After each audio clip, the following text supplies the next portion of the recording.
أخدت صدمة عمري لما لقيت مديرة بنتي بتقولي: يا أم فرح، أنا أسف اللي هقوله، لكن بنتك حامل، وده الملف بتاعها لأن ما ينفعش تفضل في المدرسة. حضرتك عارفة إن الموضوع ده حساس جدا. الدنيا لفت بيا ووقعت من طولي، وبعد كده عرفت الكارثة اللي حصلت لبنتي. أنا زينب، عندي 45 سنة، متجوزة وعندي بنتين، فرح الكبيرة في أولى ثانوي وفيروز في أولى إعدادي. كانت حياتي أنا ومجدي جوزي عادية جدا زي أي اتنين متجوزين، لكن مشاكلنا الحقيقية كانت بسبب بيت العيلة، وإن مجدي ليه أخ أكبر منه هو اللي ماسك كل أشغالهم ومسيطر على كل الشغل وعلى مجدي، وكان مجدي ما ينفعش يقف قصاد أخوه ولا مراته سميرة. وفي يوم صحيت من النوم لقيت سميرة بتخبط عليا وهي متعصبة، ولقيتها بتقولي: يلا يا زينب، هو أنت لسه نايمة لحد دلوقتي؟ عمالة أخبط عليكي من بدري، قوم وقفي معايا في المطبخ، ورانا أكل كتير قوي هنعمله. قلت لها: أكل إيه؟ أنا مش فاهمة حاجة يا سميرة. قالت لي: هو أنت مش عارفة إن أهلي جايين عندي النهاردة ولازم تقفي معايا تساعديني؟ هو أنا مش قايلالك من امبارح؟ رديت عليها وقلت لها: بس أنا ما قلتش إن هقف معاكي في العزومة، أنا تعبانة ومش قادرة حتى أعمل حاجة لنفسي. قالت لي: وإيه يعني تعبانة؟ خديلك مسكن وانزلي يا أختي اكسبيني بدل ما أقلب عليكي، وساعتها هخلي رشدي جوزي يقلب على جوزك، ووقتها بقى ما تزعليش من الملاليم اللي هتاخدوها. قلت لها: انت ازاي تتكلمي معايا كده؟ انت جاية تهدديني يا سميرة؟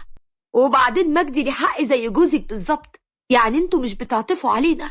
احنا بناخد فلوسنا حقنا، ولا انت ناوية تشغليني خدامة ليكي بعد وفاة حماية وحماتي؟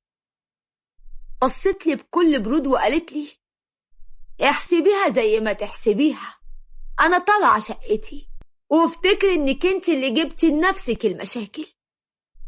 وطلعت سميرة شقتها وانا دخلت شقتي وكنت متضايقة جدا، ولما مجدي جه من بره كان باين عليه الزعل، ولقيته بيقول لي: انت ازاي تغلطي في مرات اخويا؟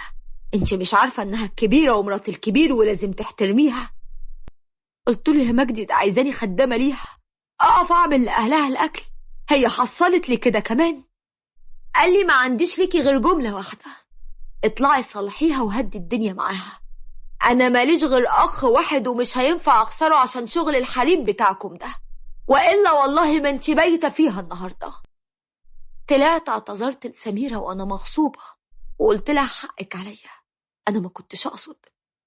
قالت لي: وانت يا حبيبتي ما تزعليش مني، ده انا بعتبرك اختي، وبما انك سبتيني لوحدي اعمل الاكل فالدور عليكي تنظفي الشقة، انت زي ما انت شايفة متبهدلة ازاي، وكمان تغسلي المواعين.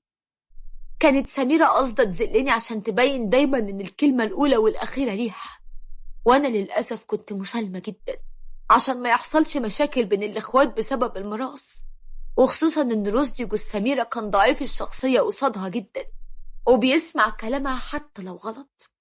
وكانت فرح مرتبطة جدا بمرات عمها وبتطلع تقعد معاها هي وفيروز، وكانت سميرة عندها ابنها سيد عمره 24 سنة وكان بيشتغل في محلات رشدي ومجدي.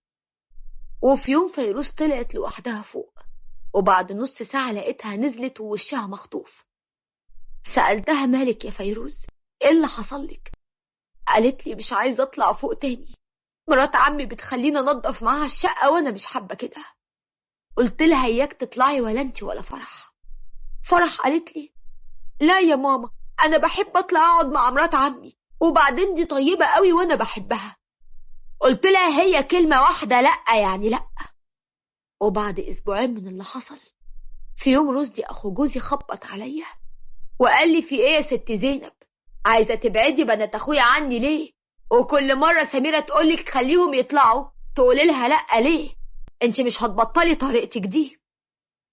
قلت له: بناتي بيطلعوا عندكم فوق ينظفوا الشقة، وأظن دول لو بناتك مش هترضى اني اخليهم يخدموني. خرجت سميرة من شقتها وقالت لي بعلو صوتها: لا طبعا، انا بعتبر بناتك زي بناتي، وبعدين طول ما انت بتعملي فرق بينا هتفضلي مكروهة مننا. يا زينب مشي الدنيا. ومجدي قطع كلامنا وقال لي بقولك ايه، بناتي يطلعوا لاخويا في اي وقت وانت مالكيش انك تقولي لهم لا. ومجدي كسر كلامي زي كل مرة، وبقى بناتي يطلعوا وقت ما سميرة تعوزهم.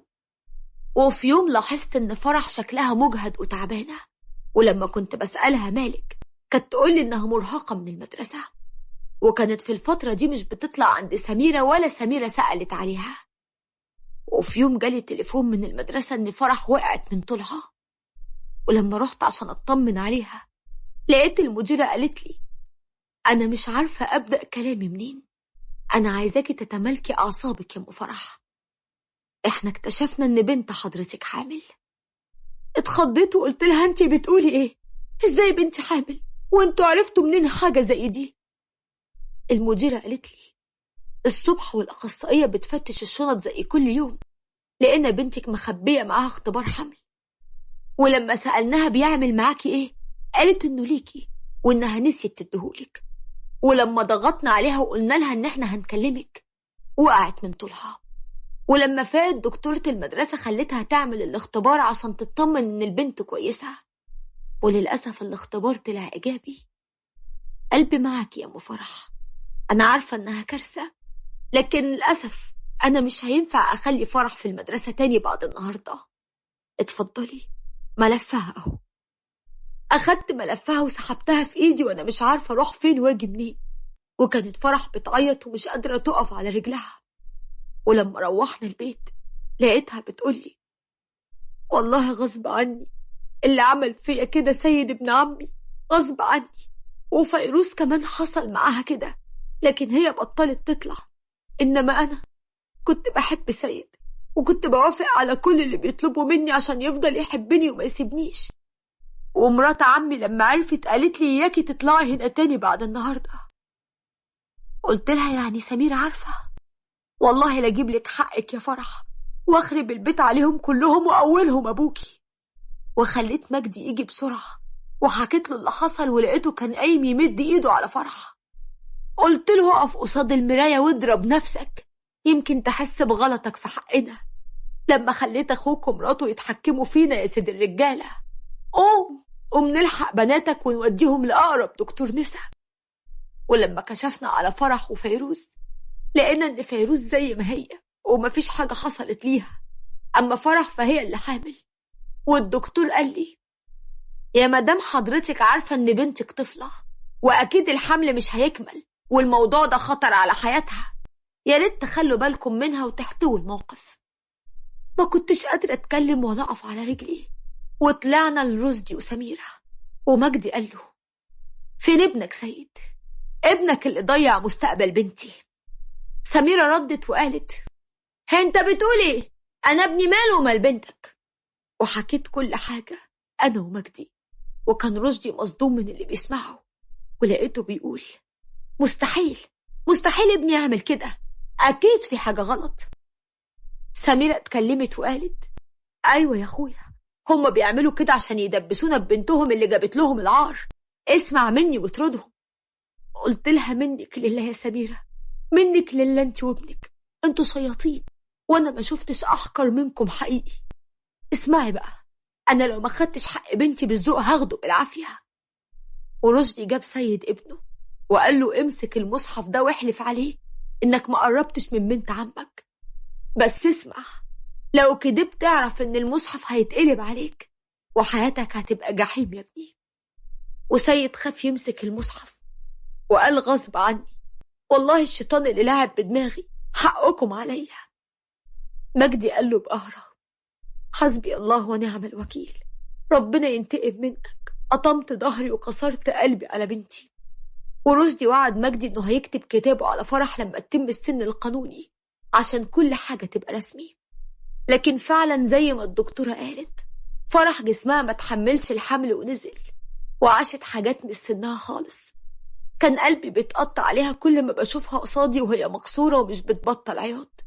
وفيروز كانت نفسيتها هي كمان تعبانة، لكن حالتها كانت أهون من أختها.